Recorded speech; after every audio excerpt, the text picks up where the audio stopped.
Hi, I'm Julia. Nice to meet you. In this series, we're going to learn some easy ways to ask and answer common questions in English. It's really useful, and it only takes 3 minutes. In this lesson, you're going to learn new, more common ways to ask and answer the question, "How are you?" in English.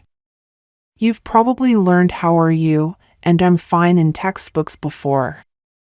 But in the United States, people usually ask and answer this question in a different way. First, let's review. If someone says, "How are you?" you can say, "I'm fine." Here are some other ways to answer: pretty good, which means about the same thing as "I'm fine," and not bad, which you can use if you are feeling just okay. Now, let's look at our question again. How are you is the most well-known way of asking how someone is. You could use it when you want to be polite. But now, let's look at some different, more casual and much more common ways to ask how someone is. First, "Hey, how's it going?"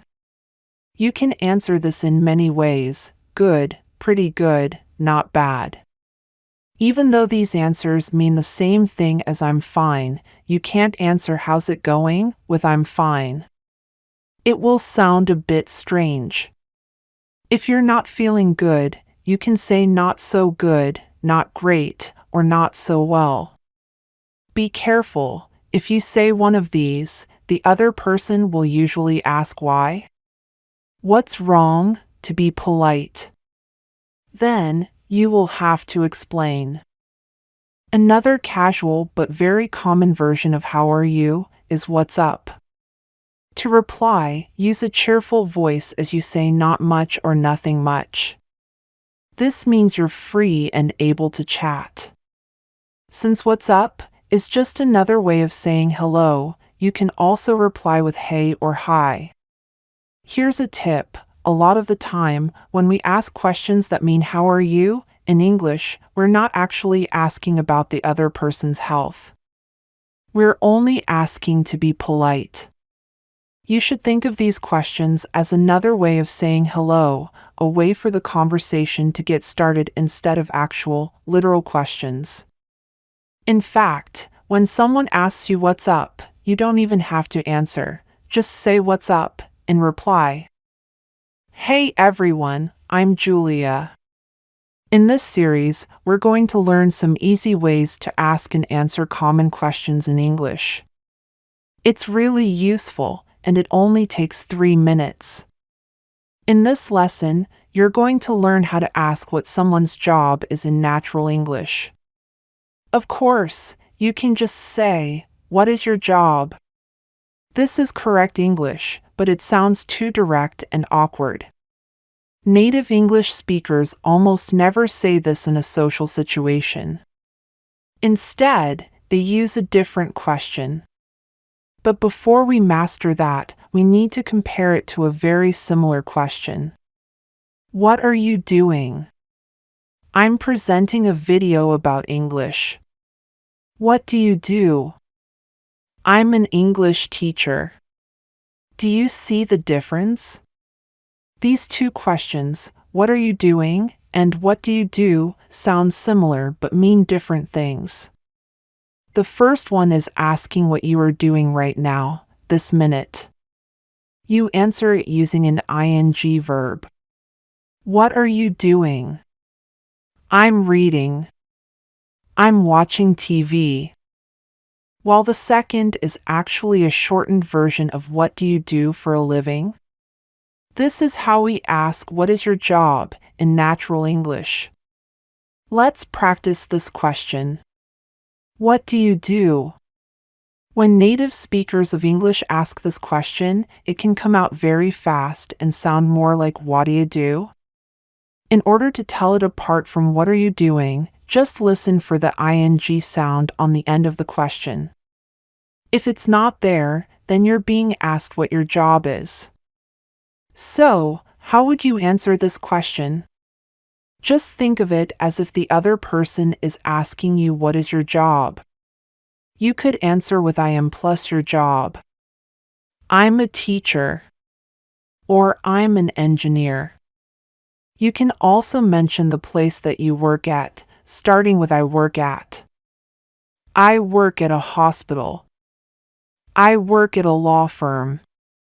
If you work for a big company that is well known, you can say I work for and then the name. I work for Microsoft. I work for the New York Times. Now, it's time for Julia's advice. When you ask the question, what do you do, and the other person tells you their job, it's polite to make some kind of positive comment about his or her job. For example, how interesting, or that must be exciting, or even oh, really. Remember to sound sincere. Hey everyone, Julia here.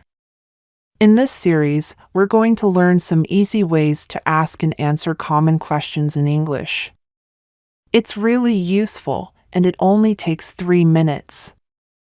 In this lesson, you're going to learn how to ask what someone's hobbies are without using the word hobbies. You've probably seen the question, do you have any hobbies, or what are your hobbies, in an English textbook before.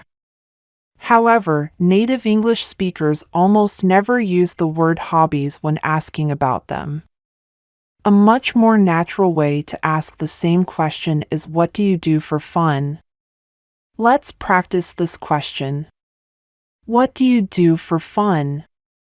You can also ask, what do you do in your free time? So, how would you answer this question?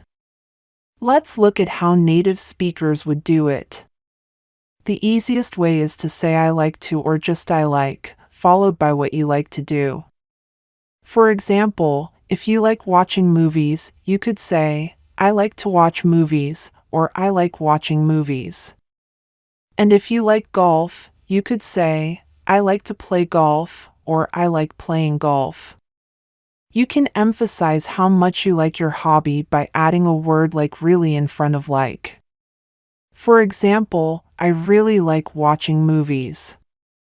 On the other hand, if you want to play down how much you like something, you can say kind of. For example, I kind of like playing tennis. Now, it's time for Julia's advice. If you don't have any special hobbies, or don't want to be specific, a good way to reply is, I like hanging out with my friends and stuff like that. Just use I like and add hanging out with my friends, and then add and stuff like that. Hey everyone, I'm Julia. This series explains some easy ways to ask and answer common questions in English. It's really useful and it only takes 3 minutes. In this lesson, you're going to learn some different ways people will ask you, where are you from? First, though, where are you from can mean many things. It can mean what city are you from or what state are you from. In fact, Americans ask this question to each other all the time to learn what part of America the other person comes from. Of course, it can also mean what country are you from. If you want to answer this question, there are 2 ways to do it. You can say I'm plus your nationality, as in I'm Japanese or I'm Brazilian. Or you can say I'm from plus the country you are from, as in I'm from Italy or I'm from Thailand. If you're from a really famous city or place, you can say that too. For example, I'm from Beijing or I'm from New Delhi. Many times, though, Americans won't ask what country are you from or even where are you from. In many casual situations, they will say it in a simpler way, where are you from? This is just like where are you from, but they take out the R. Where are you from? You can use this too in casual situations. Of course, in the United States, as in other parts of the world, people may be a little more indirect because they want to be polite. To do this, they might ask you if you are from the place where they meet you. For example, if you meet someone in New York, they might ask, are you from New York? Or if you are in San Diego, they might ask, "Are you from San Diego?" Many parts of the United States are very multicultural, so asking the question this way avoids what could be an embarrassing mistake. You can answer this the same way you answer "Where are you from?" Just add a simple no in front. For example, you can say "No, I'm plus nationality," "No, I'm French," or "No, I'm from plus country," "No, I'm from Russia." Now it's time for Julia's advice. Since the United States is very large, people you meet may take great pride in the place or region they come from. If you ask someone about where they're from, they may respond by saying something like West Coast or the East Coast or California or the South or the Midwest. If they answer in this way, it usually means they are interested in talking more about their region and how it differs from others. In this lesson, you're going to learn some new ways to ask someone what's your name, including one that you can use when you have forgotten someone's name. Now, what is your name was probably one of the first questions you learned when you started studying English. I have to tell you, though, that most native speakers of English would never say this. Just like in other languages, it is often more polite to be a little indirect. Of course, the easiest way to avoid asking the question directly is to not ask at all. Just introduce yourself, and most people will respond by doing the same. When introducing yourself, simple is nearly always best. Just say, "Hi, I'm Julia." To show that you want to know the other person's name, just add "and you" at the end. "Hi, I'm Julia, and you?" Take out my name, Julia, and put your name in its place. After you say this, the other person will tell you his or her name.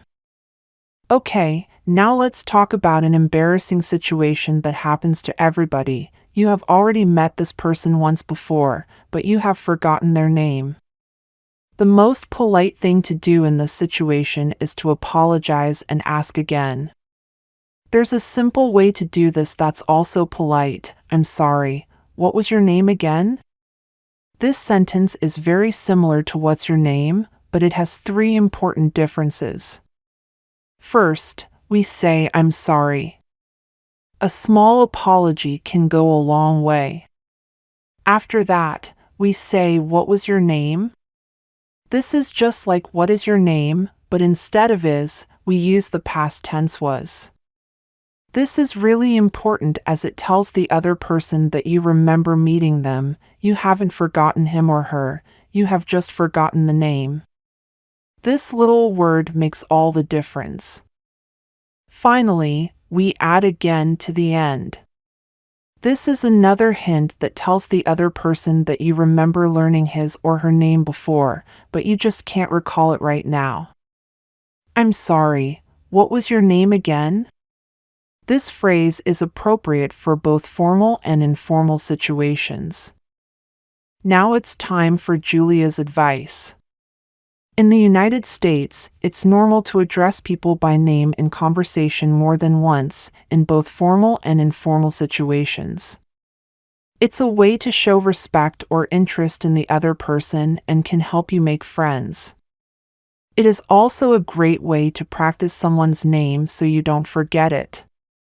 If you are talking to someone named Anne, for example, instead of just "What do you do for fun?" you could say, "Anne, what do you do for fun?" You can also put the name at the end of the sentence. "What do you do for fun, Anne?" You don't want to say the person's name too often, or it will sound a little strange. But if you practice someone's name like this, you won't forget it, and people love to hear their own name. In this lesson, you're going to learn some ways to get in touch with someone after you have met them once already. In a lot of textbooks, you've probably seen the question, "What's your phone number?" It's a very useful question, but there are 2 problems with it. First, it can sound a little too direct, especially when talking to members of the opposite sex. And second, people use the phone a lot less these days than they used to. Instead, they might prefer to connect by email or on a social network like Facebook. To start, though, a simple variation on "what's your phone number?" that sounds a little less direct is, "Could I get your number?" We start the sentence with could, which softens the request. Next, say I, then get, and finally your number, which is short for your phone number. This question is slightly casual, but it can be used in almost any situation. Recently, many people prefer to use email rather than the phone to communicate. Asking someone for his or her email address is also a little less direct than asking for their phone number. Could I get your email address? We just took "could I get your number" and replaced number with email address. It's that simple. If someone asks you either of these questions, you can reply by saying, "Sure, my phone number is," or "Sure, my email address is," or simply, "Sure, it's," and then say your phone number or email address at the end. Recently, many people use social networks like Facebook, LinkedIn, or an online chatting service like Skype to communicate. People might ask you about these, especially if they are younger. If someone wants to connect with you through one of these services, they may simply ask, "Are you on?" followed by the name of the service. For example, "Are you on Facebook?" "Are you on LinkedIn?" "Are you on Skype?" To answer, you can simply say, "Yes, I am," or "No, I'm not." If you respond with "Yes, I am," the other person may ask how they can connect with you on one of these services. Of course, if you're not on one of these services, they won't be able to contact you. If you still would like to stay in touch with the person, though, you can say, "No, but my email address is," or "No, but my phone number is," and then say your email address or phone number. By telling the other person a different way they can contact you, you'll show them that you want to hear from them. Now it's time for Julia's advice.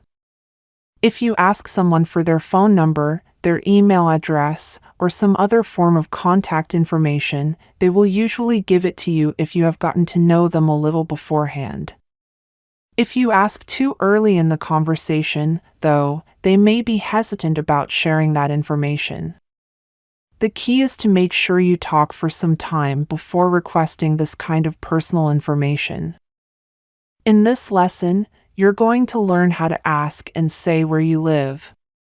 Usually, someone will ask you, "Where do you live?" as a polite question after they've asked you your name, where you're from, and what you do for a living. They'll say, "So, where do you live?" This is inviting you to keep making conversation. There are lots of ways you could answer this question, but here are some of the most common. You could say, "Do you know?" then the name of the area you live in. For example, "Do you know Twin Pines?" Or you could mention a local landmark, like near the library or near the movie theater. You could also answer by telling the person what train line you live on, if your city has a train network, or what station is the nearest to your house. For example, on the Green Line, near Central Station. So, as you can see, there are lots of possible ways to answer the question, "Where do you live?" Once you've told them, the other person might respond in one of the following ways: "Oh yeah, I know it. I live near there," or maybe, "I'm afraid I don't know it." The other person is just being polite by showing interest, so you can reply by saying something like, "Oh, really?" Since the other person is asking you this question to be polite, a good way to continue the conversation is to ask them the same question in return. You can just say, "How about you?" or, with some stress on the you, "Where do you live?" Now it's time for Julia's advice. Asking where someone lives is a way to try to find something you have in common with the person you're talking to. So, if you're familiar with the area the other person lives in, make some comments about it. That's a really nice area, or the park there is really pretty. Anything is fine, as long as you don't say anything negative that could be taken as offensive, like that area has a high crime rate, or I hear that area is really dangerous. In this lesson, you're going to learn how to ask someone where they went to school or college. Asking someone where they went to college is a good small talk question and conversation starter. However, you have to be careful not to offend people if they didn't go to college. We'll tell you how to do this. The question is simple. If the other person is over 22, it's likely they will have left college already, so you ask using the past tense, where did you go to college? You could also say, where did you go to school? In American English, depending on context, school often means the same as college. If the other person is British or European, however, they're more likely to say, where did you go to university? The answer to this question is really easy. All you say is, I went to university in city. For example, I went to Southern Oregon University in Ashland. If the name of the city or town is part of the university's name, like Tokyo University or Oxford University, you can add the name of the country instead. I went to Tokyo University in Japan. Once you've heard the other person's answer, it's polite to make some kind of comment. For example, wow, that's a really famous university, or just, oh, really? Sometimes when you ask where did you go to college, the other person might reply, I didn't go to college. In this situation, you should be careful how you reply so as not to appear rude.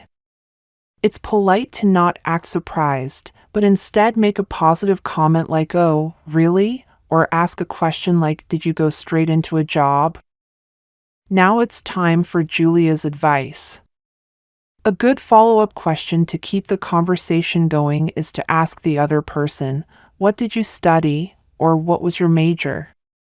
This gives them an opportunity to talk about something they're interested in. In the next lesson, you'll learn how to ask another basic question about the other person, which often features in first-time conversations between native speakers. Do you have any brothers or sisters? See you next time.